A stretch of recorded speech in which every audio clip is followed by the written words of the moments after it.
검찰에 어제 조국 주변에 대한 압수수색을 놓고 해석을 여러 가지로 하고 있습니다. 자, 평론가는 나중에 본인이 틀렸을 때 비난을 다 감수하고라도 명확하게 말을 해야지 남 말하는 걸 이리저리 듣고 또 중간쯤에 서서 이래도 해석되고 저래도 해석되고 굳이 그럴 필요가 없다고 봅니다.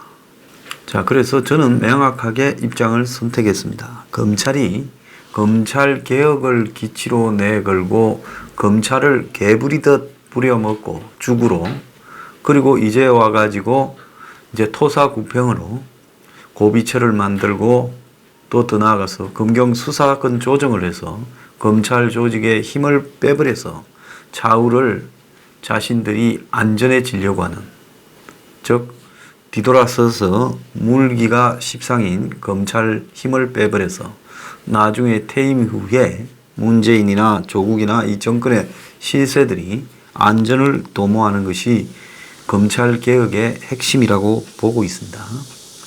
자, 그런데 조국은 자기까지 간다라는 것은 알만한 사람은 다 아는 거고, 이번에 법무장관이 되면 검찰개혁을 관철시키고 지금 국회에 올라가 있는 패스트트랙에 선거법 개정이 진행되고 있지 않습니까? 그거하고 맞물려서 검찰개혁이 자기가 주로 추진할 방향이라고 엊그제도 조국이 말을 했습니다. 비리로 쫓기면 쫓길수록 자신은 개혁가인 양 포장을 합니다. 자, 그러자마자 그 다음날 검찰이 조국을 덮쳤습니다. 자, 이 부분을 청와대하고 짜고 검찰이 적당히 그냥 수사하는 흉내를 내고 또 일부 한국당의 찌질한 사람들이 말하듯이 조국이 수사 중이라서 답을 할 수 없다, 이렇게 해서 조국이 말을 안 하게 해주고 검찰은 조국 주변을 대충 조사하는 듯하고 면죄부를 주고 그래서 조국은 장관직을 수행한다요. 세상에 바보라도 이런 바보가 어디 있습니까? 검사는 머리가 좋은 사람들입니다. 아주 찬스 포착에 능수능란하고 배신을 밥 먹듯이도 합니다. 자, 이 사람들이 봤을 때 조국을 살려서 안고 가는 게 자기들한테 유리하겠습니까? 조국을 두들겨 잡아서 여기서 보내버리면 검찰개혁이라는 것은 물 건너가고 누가 나타나서 검찰개혁하겠다고 하겠습니까? 문 정권에서 검찰개혁은 끝난 거죠. 그러면 문이 뭐 혼자서 개거품을 무면서 검찰개혁하겠다 계속 그렇게 할 수 있을 거냐? 그렇게 못할 거라고 봅니다. 그래서 검찰은 딱 조국이 죽기 좋은 날을 골라서 덮친 거죠. 자, 그래서 저는 이렇게 해석을 합니다. 제가 그렇게 해석하는 근거로는 폼을 잡으려고 했으면 한 압수수색을 대여섯 군데만 해도 된다. 고대 정도 가고 부산대 의전 정도 가고 사모펀드 회사 정도 가고 웅동학원 정도 가서 네 군데만 해도 되는데 어제 검찰이 수십 명을 동원해서 20곳이라고 알려졌지만은 디테일하게 보면 30곳이 넘는 것을 압수수색을 했고 새벽 4시부터 준비를 해서 9시 전에 들이닥쳤다는 겁니다. 그래서 전격적으로 압수수색을 준비했다는 건데 검찰이 그 전에 한 10여 건 이상의 고소고발 사건을 형사 1부에 배당했다 쇼를 해놓고는 실질적으로는 특수 2부에서 사건을 맡았습니다. 대외적으로 이 페인트 모션을 보였지요. 그러면 그 사건을 배당받고 다음날 덮치냐? 영장은 언제 받았냐? 자, 그걸 보면 지금 적어도 특수부가 일주일도 전에 지금 조국에 대한 수사 준비를 끝냈고 특수 2부가 앞장서 있지만 특수 1, 2, 3, 4부 중앙지검 산하 다 동원해서 조국에 관한 의혹들을 분야별로 나누어서 사전에 다 숙지했고 그래서 어디를 덮쳐야 되는가를 아는 차원에서 검찰 수사팀 70명이 출근 시간에 맞추어서 압수수색을 했다. 이렇게 봐야 될 겁니다. 고대 서울대에서 압수수색을 했는데 검찰이 박스도 아니고 그냥 가방 하나만 있었다라는데, 자, 입학 서류를 보관 기간이 5년이 지나서 다 없애버렸다. 이렇게 이제 고대도 이야기를 했다 그럽니다. 자, 그래서 아마 그런 부분들을 모르고 가지는 않았을 거고요. 지금 눈여겨봐야 될 거는 어제 수사에서 공소시효나 실제 탈법 이런 부분들이 처벌 가능한 부분이 남아있는 것은 주로 사모펀드 부분이라고 봅니다. 그래서 사모펀드 운영사 고린코 PE에 압수수색이 진행됐고, 또 PE의 고린코 PE의 주주이자 조국가족 사모펀드의 멤버이기도 한 처남, 그러니까 조국 마누라 정경심의 남동생 집인 고양시 자택을 검찰이 덮쳤습니다. 그리고 고린코 PE가 투자한 업체들 웰스 CNT나 WFM 등도 검찰이 덮친 걸로 나오고 있습니다. 부산시의 공공기관 평가팀도 덮쳤는데요. 아마 이 부분과 관련해서는 제가 생각할 때는 부산의료원 원장으로 조국 딸에게 지금 6번 연달아 200만 원씩 장학금을 줬던 노한중이 임명되는 부분에 대한 자료를 확보하려고 했을 겁니다. 노한중이 그 이전에 부산 아미동입니까? 부산 시내에 있는 부산대학병원장으로 거의 내정되었는데 가지 못했어요. 그래서 다른 사람이 정해지니까 3개월 동안 발령을 안 내주고 애를 먹였다, 이런 이야기가 있습니다. 그래서 지금 자산운용사의 대표나 이사진 자택을 덮쳤는데, 이들 주요 인물 3사람은 조동범이 조국의 오촌이나 또 웰스 CNT 대표 등은 다 해외로 지금 잠적을 지난주에 해버렸다는 겁니다. 떳떳하면 잠적할 일이 뭐 있겠습니까? 조국 주변에서 청문회를 앞두고 하는 행태가 여태까지 참 더러운 사람들이 보였던 형태와 다름이 없습니다. 자, 조국 엄마 집도 같고 동생 집도 같고 재수 집도 같습니다. 그리고 웅동학원 이사장실, 그리고 경남교육청도 덮쳤습니다. 그래서 이 덮친 규모를 보면 이것이 봐주려고 덮치려면 이렇게 덮칠 필요는 없다는 거고요. 문제는 한 서너 군데에 영장이 발부됐다는 겁니다. 검찰이 뭐 아무 자기 권한으로 가서 막 덮칠 수 있습니까? 판사한테 압수수색 영장을 신청해야 되고, 판사는 그 압수수색 영장을 보고 여기가 압수를 할 필요가 있다라는 필요성을 느껴야 발부를 하는 겁니다. 그러니까 이 압수된 주요 인물은, 관련되는 인물들은 사실상의 피해자 위치에 있다고 봐야 되고요. 자, 조국의 가족은 거의 초토화되어 버렸습니다. 자, 그렇게 본다면 지금 이 압수수색의 의미는 지금 법무부에도 안 알렸고 청와대에는 안 알렸다 말이 있습니다만은, 전체적인 분위기로 본다면 청와대에 미리 알리지는 않은 것 같고 아마 나가던 시점 정도에서 알린 걸로 보입니다. 중요한 것은 조국의 부인 정경심이, 그리고 조국의 동생 조건, 그리고 고린코 PE에 관련된 처남 등 출국 금지가 되어 있다라고 지금 알려지고 있습니다.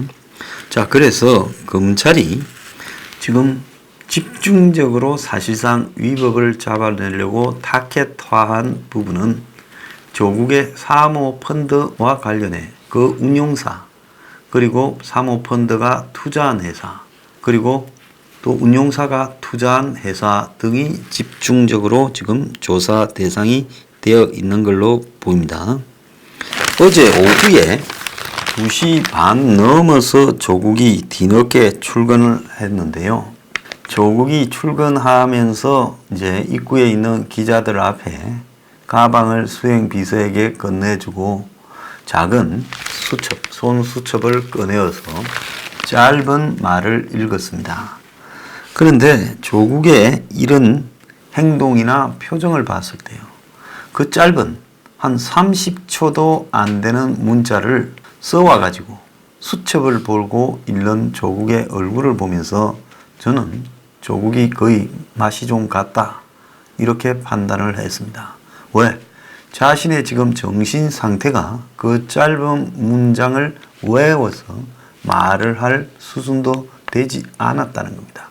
한마디로 멘붕이 와 있다 보니 기자 앞에서 말을 하다가 말이 꼬이거나 헛소리가 나갈까봐 조국은 어제 그 짧은 문장을 적어와서 읽었다고 보고 있습니다. 보통 그렇게 짧게 포토라인에 서서 이야기하는 사람이 적어와서 읽는 일은 거의 없다고 저는 보고 있습니다. 자, 조국은 서초동에 이 집을 9시에 나서서 출근길에 지인들한테 압수수색이 나왔다라는 말을 전해 듣고 행선지를 바꿔서 모처에 가서 입장을 좀 정리를 한 다음에 2시 넘어서 이렇게 출근을 했는데요. 자, 파란 펜으로 수정한 흔적이 보이는 기자들이 쓰는 손수첩을 든 채 검찰 수사를 통해 모든 의혹이 밝혀지길 바란다. 이렇게 말을 했는데요. 검찰 판단에 왈가왈부하지 않겠다. 의혹만으로 법무검찰개혁의 큰 길에 차질이 있어서는 안 될 거다라고 말을 했습니다. 자, 그럼에도 불구하고 조국의 그런 말들이 유별나게 힘이 빠져 보였고요. 자, 서울중앙지검 측은 압수수색에 앞서서 보안을 유지하기 위해 대검에만 이 사실을 보고하고 청문회 준비단 소속 검사들이 지금 법무부에 있죠. 조국 이번에 청문회를 준비하는데 검사들이 대거 있습니다. 그 검사들이 소속된 법무부에는 나중에 알렸다라고 지금 이야기가 나오고 있고요. 친지의 연락을 받은 조 후보자로부터 압수수색을 전해들은 청문회 관계자들도 매우 당황했다고 합니다. 그러니까 청문회 준비단은 압수수색을 조국한테 알았고 조국은 친척들한테 들었다는 거예요. 그래서 결국은 조국이 지금 청문회에서 자기의 나오는 모든 의혹들이 그냥 합법적으로 가능한 것이고 상당수는 가짜 뉴스라고 이렇게 하려 했는데 결국 법무장관이 이런 식으로 전 가족이 수사 대상이 되어버린 상황에서 산하 조직인 법무장관으로 역할을 수행할 수 있겠느냐? 제가 볼 때 불가능하다고 보고 있습니다. 자, 그러면 검찰이 이런 식으로 전격적으로 지금 청문회를 하기 전에 압수수색을 한 것은 유례가 있었느냐? 지금 사상 처음이라고 이야기가 나오고 있습니다. 이번 압수수색은 현 정부의 2인자격인 조국에 대한 강제 수사이고 그 전날 그저께 청문회 날짜가 정해진 직후에 압수수색이 되었고 그리고 일부러 일반 사건, 명예훼손 등을 조사하는 형사 일부에 배당하는 척하고 사실은 특수부가 이 일을 다 진행시켰다. 이런 부분에서 매우 이례적이다라고 봐야 됩니다. 어제 새벽 4시부터 압수수색 준비를 했는데 어제 특수 2부로 새벽에 전격 배당을 했다 그래요. 자, 이건 뭐를 의미하겠습니까? 이거는 결국은 조국에 대한 압수수색이 알려지지 않도록 했다. 자, 특수부 부장과 특수부 부부장은요, 지금 40대 중후반인데요. 이 사람들이 전 정권의 국정농단 사건, 정유라 사건까지도 했습니다. 오랫동안 윤석열과 이렇게 손을 맞춰서 수사를 해온 사람입니다. 그래서 윤석열이가 자신이 100% 컨트롤 가능한 사람을 지금 동원해서 조사를 했는데요. 조국 자택이 빠졌다. 조국의 스마트폰이 빠졌다. 자, 이건 조국이 지금 후보로서 유지되어 있는 상황에서 아마 조국을 압수수색하고 조국의 스마트폰을 틀게 되면 이거는 아마 또 다른 문제로 비화될 수 있기 때문에 그런 문제들은 정치적으로 고려되었을 거라고 봅니다. 자, 이번에 검찰의 이 압수수색을 보면서 아무리 청와대가 이틀 전에 알았다는 말을 이 지라시 언론에 흘리고 또 더 나아가서 민주당이 검찰개혁에 저항한다라고 이야기를 하더라도 전반적으로 청와대나 조국, 민주당에서 나오는 시각은 굉장히 당황한 모습이다. 그래서 문 정권이 권력에 컨트롤하는 라인들을 놓쳐버렸다. 자, 그건 왜 놓쳤느냐? 조국한테 다 맡겨서 검찰을 상대해 왔는데 조국이 자기가 나가면서 검찰을 통제하고 상대하는 부분을 누구에게도 나눠주지 않고 곧바로 자기가 법무장관으로 돌아와서 또 컨트롤을 직접 하겠다 했으니 새로운 민정수석이 검찰에 전화를 걸어서 알아볼 때도 없었고 조국이 빠져버린 이후에 청와대의 통제 시스템이 고장이 났다는 겁니다. 자, 민주주의 현대 사회에서 가능한 것은 뭐겠습니까? 권력 운영에 가능한 수단은 그는 법과 시스템입니다. 그런데 검찰이 법과 시스템이라는 부분을 누구보다도 잘 알면서 기습을 했고요. 문 쪽은 이 법과 시스템이라는 부분을 등한시한 채 권력을 굉장히 사유로, 즉 사사롭게 운영해 오다가 그 사유, 권력의 사유하의 핵심인 조국이 만든 비밀 창고가 있어요. 그 안에서 다 이루어져서. 근데 그 조국이 잠깐 비었어요. 키를 지가 들고 갔어요. 그래서 청와대는 누구도 그 비밀 창고를 열 수가 없는 상황에서 전략도 없고 라인도 없는 겁니다. 창고를 열어야 알아. 그런데 조국이 좀 있다가 내가 와서 열어서 또 내가 차지하겠다 했는데 그 사이에 검찰이 기습적인 습격을 해버렸다는 겁니다. 근데 이렇게 일이 벌어진 것은 전적으로 문 정권이 자업자득이라고 봐야 되고요.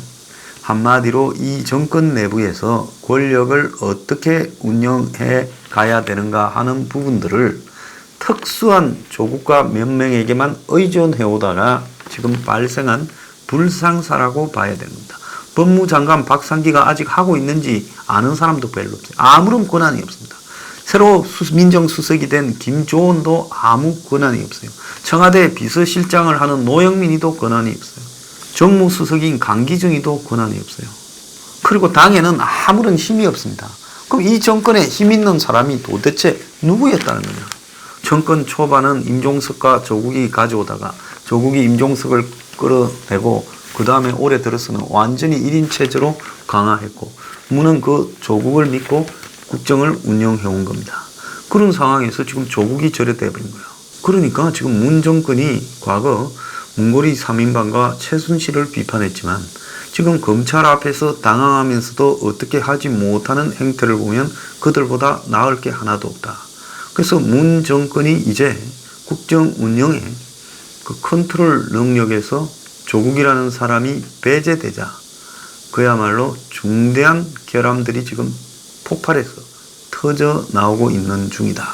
이렇게 봐야 됩니다. 이 문제를 가지고 모든 것이 문 정권이 전지전능하게 고도의 페인트 모션을 쓰고 기술을 쓰고 있다. 이렇게 해석하는 것은요, 저는 옳지 않다. 이렇게 봅니다. 문 정권의 지금 국정 운영의 한계가 드러난 대표적 사건이다. 자, 검찰은 이럴 게 하나도 없어요. 여기서 문이 윤석열을 향해서 뭐라 하겠습니까? 자기가 뭐라 했어요? 7월 25일 날 임명장 중에서 정권이나 청와대나 여당에서의 문제가 있더라도 과감하게 수사하라 했습니다. 그래, 과감하게 수사했잖아요. 윤석열을 보고 지금 청와대가 너 왜 그따위로 해 말할 수 있겠습니까? 자, 윤석열은 검찰 신복들을 데리고 완전히 검찰 조직을 지키려고 구태타 했어. 여기에 윤석열이 변심했니, 좋은 사람이니, 사람에 충성하지 않는 인성을 믿니, 이런 말 아무 필요가 없어요. 이거는 한마디로 조직 이기주의적인 시스템에 의해서 움직여졌다는 겁니다. 그래서 권력을 사유화하다가 과거에 박근혜 정권이 저렇게 쉽게 무너지는 부분도 우리가 이해가 안 갔지만 문 정권이 검찰한테 이렇게 뒤통수를 맞는 부분도 전 정권에 있었던 문제와 똑같은 현상이 벌어지고 있습니다. 그게 뭐냐? 권력의 사유화입니다.